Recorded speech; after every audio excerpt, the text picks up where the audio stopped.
Tracy, welcome to the show. For having me, Penny. Excited to be here.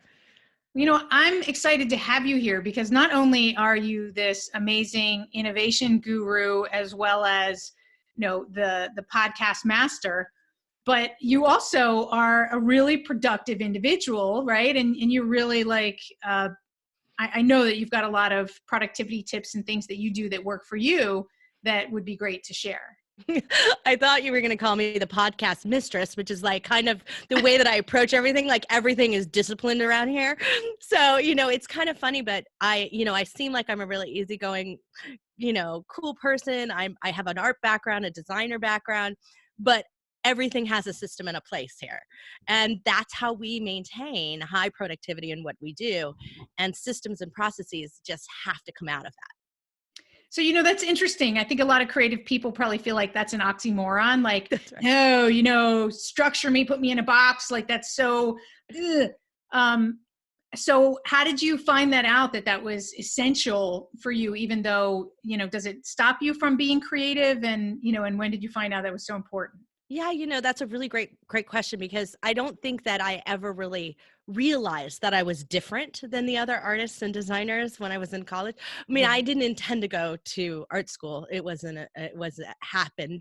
One of those things where I didn't get into my first choice school and art school came up and I just thought this was the rebellious thing to do. And so what I did to my parents, I'm going to art. Oh no, I honestly made my mom really happy because she is an artist. But it's one of those things where I didn't realize my brain worked differently than other artists. I didn't understand that because the creativity was just flowing from me. It was sort of a compelled to do that. That's compelled to create, right? So I didn't really think about that. That was just an ongoing thing. But I was a very organized thinker and a very organized person, which made me a successful student. I think, and made me successful in business, has given me success factors that I didn't even realize it, but that had become a basis of like just underlying structure to it. I think I needed it in order to free up the creative thought. And I didn't realize that at the time. It's just one of those things that happened that by creating sort of an organization and structure, I actually gave my mind a lot of freedom to innovate and create and to be thinking all about that and not worrying about all these little things in the chaos of everyday life. Right. I hear that from a lot of people that are creatives is that once they found the structure, it really created a freedom that they didn't expect, right? But a lot of people aren't born with it or naturally like that. So I have an artist mom and an engineer dad. So you can see the two blended together perfectly. Perfect. And I think it's those systems and structures that have helped you to scale Podetize the way that you do and be able to, bring on a lot more people onto the platform because it's already automated. Yeah, this is the thing. It's like when we started our podcast, and this is, April 2015, we started our podcast, our very first show. And when we started it with organization in mind because I couldn't let it derail our daily workload.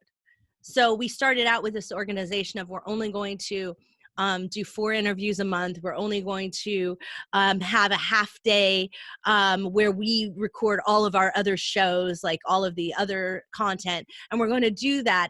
And we're going to do it twice a month. We're going to have these blocks of time.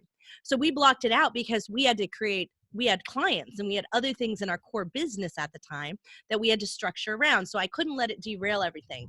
And then very quickly discovered, there's all these tasks to do. So if I'm going to hire people to do them, I need to be very specific about hiring them to make sure that they're efficient. So I don't have to really do a lot of overseeing. Like my least favorite thing is to reread things, re-listen to them, like do stuff twice. Like I hate to do things twice. So if I've recorded it, it is. It's totally a good motivator. If I've recorded something and I knew it was good while I was doing it, then I'm done. I don't want to hear it again. So I got to leave that to somebody else, so that's kind of where the drivers for me have always been this kind of efficiency model for me to be able to do what I want to do. And when we built that, people looked at it and said, hey, would you do that for me? And I was like, well, I got capacity because I hired this team. So why not?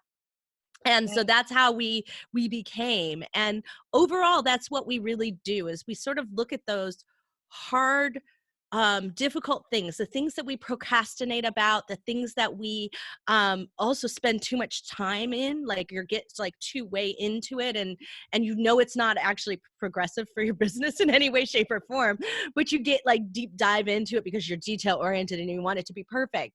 Those things, those two types of things, when I look at those are the places where I would say here needs to be a system or people, a process that's going to go underlie all of this. And so that's actually how we do it. We wait and we see those points. So we see crunch in our team. I have 55 employees now, so probably even more. I won't know till the next payroll. It's probably 60 tomorrow, like that kind of thing. But it's, when I see what's going on, well, what we have right now, we have a really high load of change requests.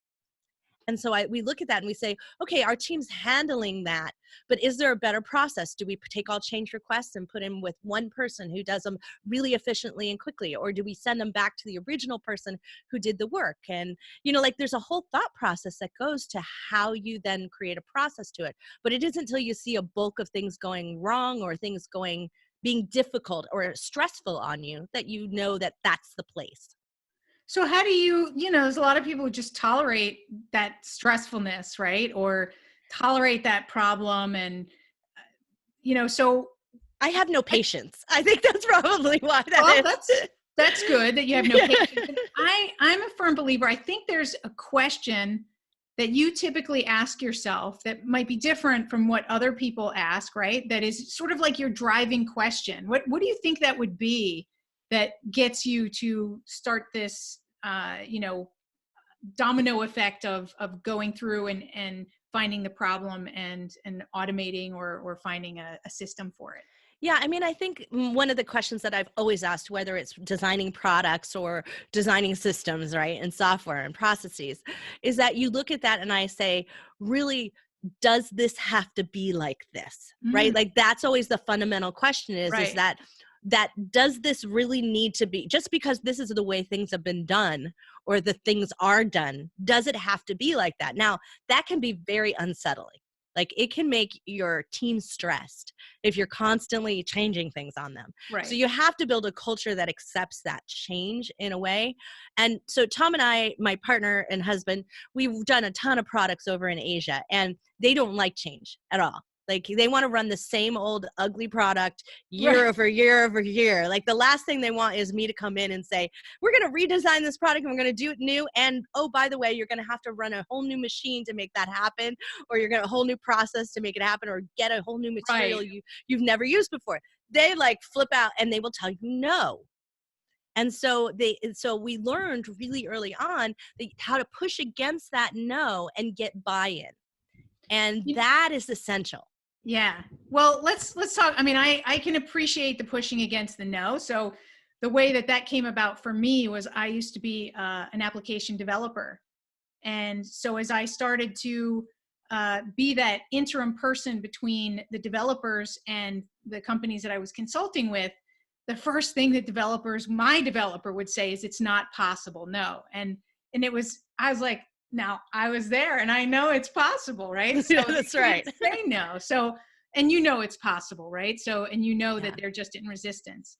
So how do you go about, because I do believe that resistance is one of the biggest, what's in our way, and the obstacle is the most important thing to get through when you want to be more productive, right? Whether it's your own resistance and procrastination or someone else's. So how do you go about getting that buy-in, like you said? Well, you're right. Self-resistance is sometimes the worst in the process, right? I mean, because that's harder you don't always look at that introspectively and you don't always think about that. So that's one's harder in the process. And that's really where you get to this place of you keep doing these things day in and day out and they're stressing you out, but you're not looking at them and going, oh, we could do this differently. So sometimes I have to step in. And so my oldest daughter is my operations manager, and she's fantastic and a great systems person. She builds fantastic systems, but she doesn't have quite that creative mindset. So sometimes I'll have to say, why are we doing this? And isn't there a way? And she'll say, oh, the software doesn't let us do that, or there's this restriction here. And I would say, could we hack that? And could we do this instead? And she'd be like, how did you think that up? yes, I can do that. And then she's off and running and things are moving again. So Right. sometimes we need to have that like discussion between two people and discussion between a group. Imagine that, like People? communication. I Can I know. can I chat with them and text them? No, it has to be live, right? It has to be dialogue. And so that's really how buy-in happens. And so we did a lot of FaceTime when we went over to China. Like we would be in with the factory, be on the floor. They'd have to talk to us about the problem. They'd have to show it to us. So there's not a lot of hiding they can do. Right. Their resistance starts to fall away. But in the process, our excitement about something or our if we're expressing what the end goal is and the result of how much better their daily process, their daily workload, all of these things are going to be, that's how buy-in happens. The other thing that I think people just want to be heard. So one of the things that you have to do in that process, and that is the one thing that I do at the beginning before I start telling them what we're going to do, because at some point you will have to go in and tell them what they're going to do. But before that is that you have to listen to their issues. So I usually ask them a lot of questions about what's not working, what is working, what do why do you want to keep making the same product, or why do you want to keep doing this the same way? And what would it look like if it was ideal for you?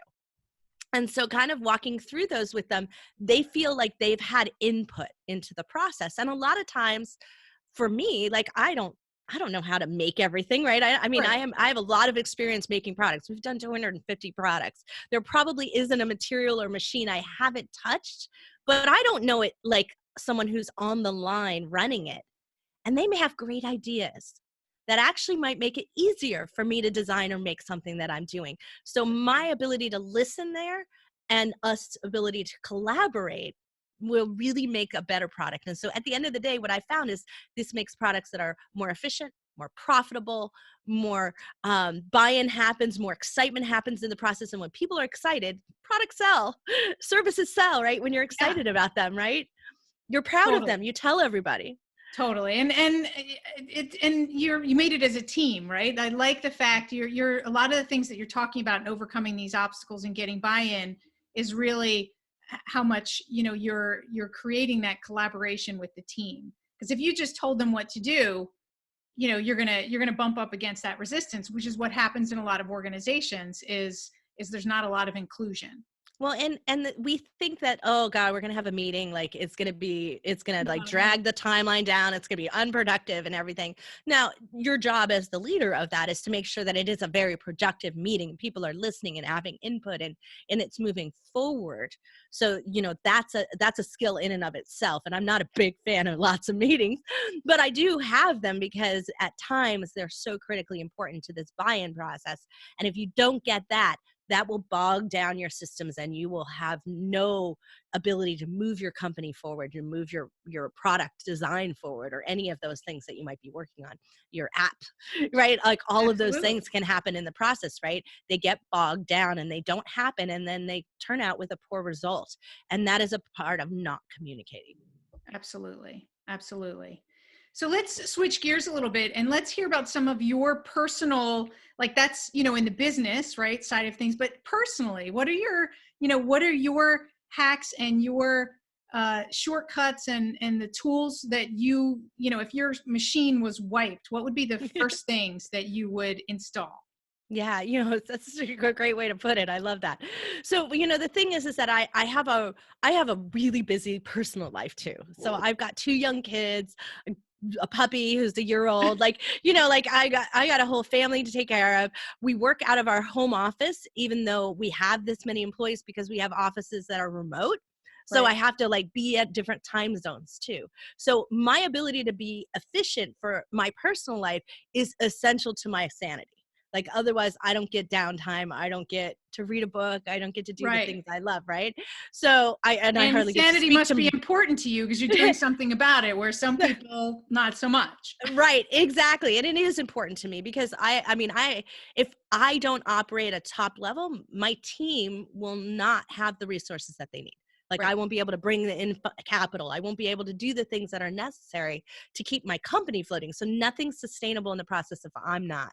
So that I look at that as it's a job. It's important. It's really critical for me to set my personal stuff in place. And a lot of times we let them go. We just were like, oh, I'll just skip it. I just won't, I won't read that. I won't do this. And we skip those things. And what I found over time is that if I don't read a lot of resources, if I don't listen to a bunch of podcasts, if I don't go through all these things or check social media periodically myself instead of, yes, I have a team for that, but if I don't check it myself, I don't understand what's going on in the world. Right. And I don't understand what's happening around me, how my families are doing, that I should check in with my mom today. Like, I don't see what's going on. So this just happened. I got a phone call out of the blue from my aunt, and I had been checking all over the place for her, and I knew her husband was going into some extended care, and with everything that's going on, she just found out that day that she couldn't visit him. And so no outside visitors were going to be allowed in the care facility. And she was very worried. And I was so grateful she picked up the phone to call me, because I couldn't see that from what was going on social, because she was just posting nice little sweet things. Right. Yeah. And so sometimes we have to read between the lines and check in on people and do things. And so I have a process by which I do that periodically. So I'm always checking in with family members over the course of a week. And I rotated, and it was my grandmother did this. So my nan, she used to call once a week. She always called. She would say, "Hi, it's Nan. How you doing? Okay, good." And she'd hang up, and I'd be like, "Wait a second, Nan, this phone call doesn't cost like it used to anymore. Like, I can talk to you for longer," but it was her efficient way of try to just touch base, make sure you were okay. And so I got me to this place of where I felt like if I didn't touch base with those types of family members, my mom and my dad and my sister and all those people every single week, then I wasn't really getting a real sense of of what's going on and in my family and my community. So that's essential. And that requires, sometimes I text, sometimes I pick up the phone. It just depends on what I'm getting back. And so, because I try to respond with the way that they want to be connected to. My sister's a really busy executive. But if I text her and touch base with her, and she doesn't send back a funny GIF or a video or something like that, and pictures of her, the dog or something like that, I know something's up. And the next day, a day later, I'll pick up the phone. So I know something's not going right. She's stressed, something's going on. So that's a process of connection that I've put into my day, even though it sounds like, why would you do that? That takes so much extra time. If people don't need you, wait till they call you, right? It's intentional. Different. What I'm hearing, but it's intentional. Consistent theme of being intentional in your relationships, being intentional in the way that you plan and run your business. Right. It sounds like that's just the theme. Right. And and my girls are the same way. Recipe for success. So go figure. When you're intentional, then you're directing the result that you're getting versus, Absolutely. Well, I learned from my dad really early on, and he would travel a lot, and he was in, built oil pipelines around the world and things like that. So he's a big oil and gas executive. So but when he was home and when he was with us, he was with us. And so, that we were the most important thing in the world. So I do that with my young girls too. So when they come home from school, even, as soon as I'm off calls or whatever it is, I'm like, how was your day? What happened? What'd you learn today? What's going on in it? Okay, great. Touch base, go do your homework, go, and we'll talk later. And then we get back into it later in the evening. We have dinner and we'll talk through that. And then at bedtime, and that's my favorite time because I'm a night person. So it's my best time. Right. So we have funny discussions at night, and the bedtime will drag out for 20 minutes sometimes.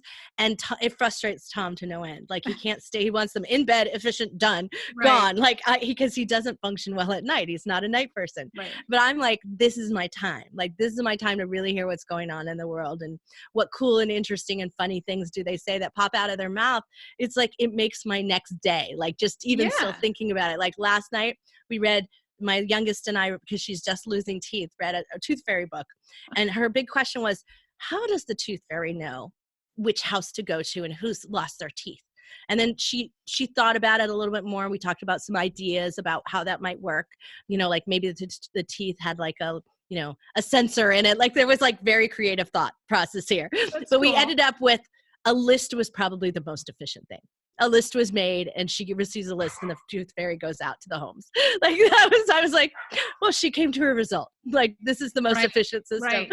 But it's great because you start to see how their brains are working. But if you don't concentrate on that, if you just like, this is bedtime, there's a routine, if you don't let that sort of freedom happen to the process in it within constraints, right? You do want to get them to bed before they're too overtired. But then that's sort of how I approach everything that I do. I do meditate. I do listen to my podcast in the morning when I'm putting my makeup on and getting my hair done, cleaning up and doing my hair. Like, that's a process for me. But a lot of it is work related, but it is also personal growth related. Like, it's my way of kind of keeping that in touch. Yeah, absolutely. So there's a lot of things in there. So you said you listen to podcasts in the morning. I know that you've got a hack about how you listen to more podcasts. I've heard this a bunch lately. So how do you, when you listen to your podcast, how do you productively listen to your podcast? Okay. So I told you I have no patience, right? So that means I can't stand the people who talk too slow on podcasts. So I learned really early on to use a player that allowed me to do double speed. So now, if you listen to me on double speed, you'd be really hard pressed to understand me. Yeah, I'm not a chipmunk, but it's still hard to understand me. So you probably can only do about 1.5 times. But what I would do is I would speed up the podcast, and that way you get through and you have some of the podcast players. I know that Google Podcast is one of them, where you can take out the empty space. So you can take out pauses, and we're like on our end in our company, we edit those, but many people don't edit their show. And so there's a lot of this dead space in there. And so their podcast player can automatically take out when there's zero sound. And so it just compresses it. So now what was a 30-minute show is 15 minutes. Like, I can get a lot more done. Which means you can listen to 2 shows. Imagine that. Yeah. And so there are a lot of people, we call them podfasters. There's a term in the industry for the people who do that. And podfasters also tend to be binge listeners, meaning that they will listen to multiple shows from the same podcast in a row. And so sometimes they'll go through an entire series. So they purposefully pick a show that has 25 episodes or more. And then they'll binge listen to that entire show over the course of a weekend or a week. Now, the average is crazy. An average listeners listen to 6 different shows. So if you're picking up 6 different shows all the time, and you're picking up new ones, they want to catch up. And so typically a binge listen podcasting way is a way to catch up on a show and then add it to your repertoire if it was worth it. Awesome. I love that. Like, I just recently heard that, hey, my philosophy is, and that's why I have to interview so many different people, is because we all have different tips. We all have different things that we do. And so I started to do that and to listen to it at 1.5 and 2 times. I don't recommend it if you're seriously trying to learn something specific, like something detail oriented. Like, don't do it on fast. But the other thing is, don't do it and multitask with something that's not mindless. So I can do that and wash dishes, or I can do that, like I said, and fix my hair and my makeup, because it's the same every day, right? Like, it's not something I have to think about what I'm doing at the same time. But don't try to like work and listen. It will not happen. Right. Well, that's a multitasking you shouldn't really do anyway, because you're not going to retain anything. But driving, people like drive and listen on speed, on faster speeds. And they also, jog, run on the treadmill, whatever it is that, bike, that's a perfect time, because you can get the speed up for yourself too. Right. It's context specific, right? What it is you're listening to and what it is you want to take away from it, and where you are and what you're doing. So, so what other kinds of productivity hacks do you have that you can share? So I am an email zero inbox person. And no, you believe in the zero inbox. I should have figured that. Temporarily zero inbox, right? The minute I shut it down, it's down. It's shut. Right. Okay. Whatever that was at. So I believe in that. So what I do though, I mean, don't get me wrong. Like, there's still emails to respond to. There's still stuff to do. Right. I get hundreds a day. So, but what I do is everything's flagged. Everything's noted as to if I've got to respond to them, when I'm going to respond to them, or they were immediately addressed, or they were filed and just put away, or my favorite is unroll.me, which is my favorite tool. I love it. I would do anything. Like, that is absolutely worth every minute it took to set that thing up. It's amazing. So I'm constantly doing that, and I'm putting things in and out of the roll up. And so it's like a newsletter at the end of the week. And so it allows me to catch up on the things. It also allows me to like put the people who I don't want to offend, but I don't really want to read their stuff either. It allows me to put them into a place. So they're not, some of my clients, they think that the world revolves around them. And I do love that I've set that tone. But the reality is I have 320 clients. There's no way I could read everyone's newsletter. Of course. And maybe once in a while you want to. So right. So once in a while a headline catches my eye through the newsletter, and I'll stop and I'll check it out, or I'll periodically do that. Right. And so that helps me keep up, but not have to be inundated. Absolutely. Do you use another type of tool within your email, like Sorted or any of those others that help you to determine, there's follow-up CC that'll send it away and send it back to you when you're going to work on it? Like what are yeah, I'm a fierce filer. So like, I address something and I file it, or I move it and I file it, or I flag it and I still file it. So it's not in my inbox. Like that's the key for me. So I'm fierce about that, but I don't want to overcomplicate like the whole way that it works. And so all my sent mail, like it's always there. The sort and find on your email is super useful. Like I don't understand the methodology of the people who like, oh no, I have to keep all them. I save my saved and I move them. I just keep my saved and I archive them with everything else so that they're always there, so that when I need to search for something, my follow-up is going to be there. So it's automatically going in the save folder. So my responses are always there. Everything's always there. When I do it from my phone though, which I rarely respond to emails from my phone unless they're urgent, then I CC myself or BCC myself. Okay. That's the only time that I do it, because I try to keep all my email in one place. Because for me, that's a productivity. If you're constantly interrupting me on my phone, then that's not doing me any good. So my phone, I don't even love text messages, but people will text me, but I don't even love them because I have a hard time tracking them and following up on them. With email, I know I can do it and things won't slip through the cracks for me. Right. Well, and that's an important thing for people to think about, is how are they using each of the tools, right? I'm talking about that to a lot of corporates, right? With people working from home with the coronavirus. It's like, when do you use chat and does that make sense? And it's less structured, right? And if you really do need to follow up, and then you need a more structured environment to be able to handle those as requests or to-dos and things like that. So that might go into a different type of platform like email. Well, and that's a huge thing. When we have our big team and our team works, 24 hours a day, there's rolling going on. It is really hard to keep up with. So I do have a rule that if they need me to do something that's not an immediate, like they need an immediate answer, then they cannot chat me. They have to email me, because otherwise I won't remember that it's in the chat, because there's hundreds of little chat messages that go through and you lose it.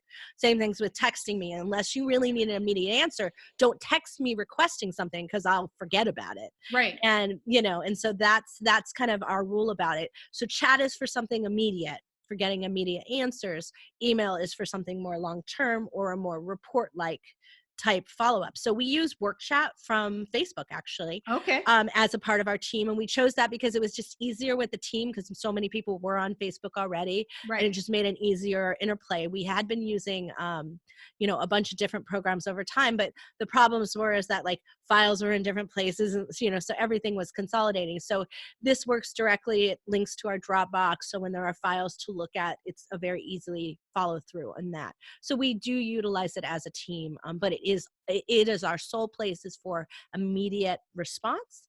And then we have a feed, just like you do in Facebook. We have a feed, and the feed is used for us being able to acknowledge people. So do more of the like, oh, so-and-so reached their anniversary, or it's their birthday today, or so-and-so became employee of the month, right? Like, and so it's an acknowledgement placement or a mass announcement. So like we made announcements that we were sending out masks and gloves and things to our teams around the world. So they were all getting care packages, essentially. Right. And so they all knew that was coming. They all needed to update their address and with the system, make sure we had it right.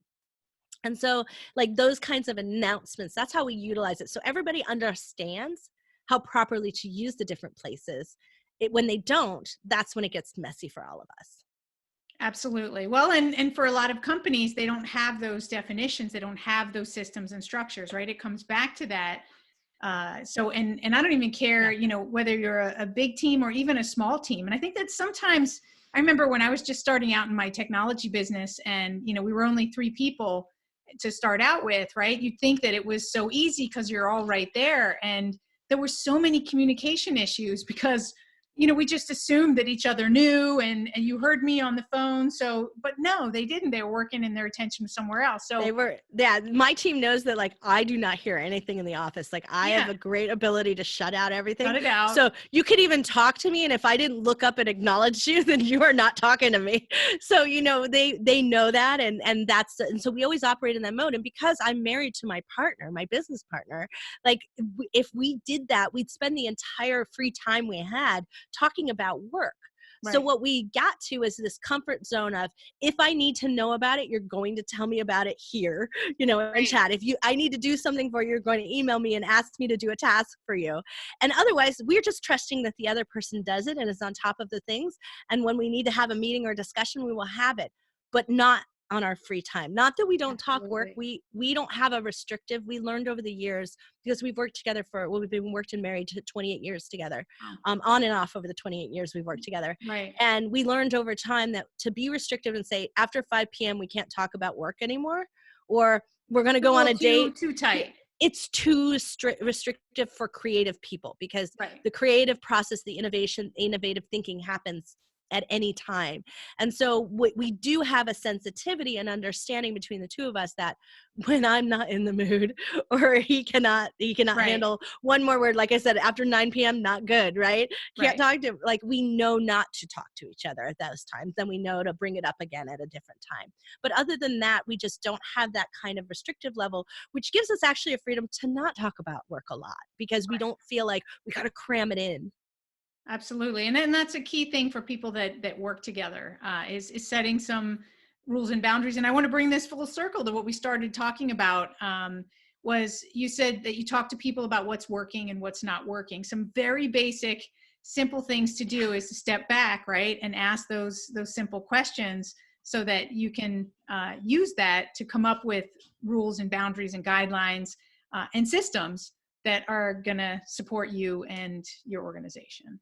Yeah, absolutely. I think those are the 2 critical questions you have to ask yourself all the time too. I know. I ask myself all the time. Like that's, and that's why I asked you, like, what question do you typically ask yourself? Because that in itself, for people to realize what question they're asking and whether that's productive for them or unproductive can also be a huge shift in their productivity. Right. And I have a life coach, Michelle Young, who's amazing.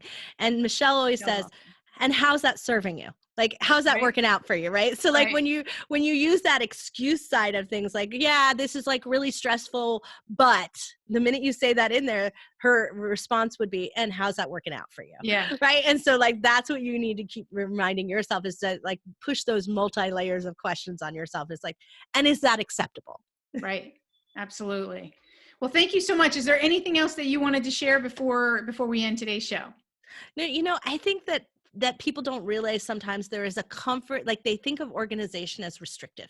Productivity is like this thing I have to do, this, but the freedom that you get on the other side of being able to just think about things, of having all this weight off of your mind to be able to do the things that you love and not be burdened with the stress all the time, that is like ultimately valuable.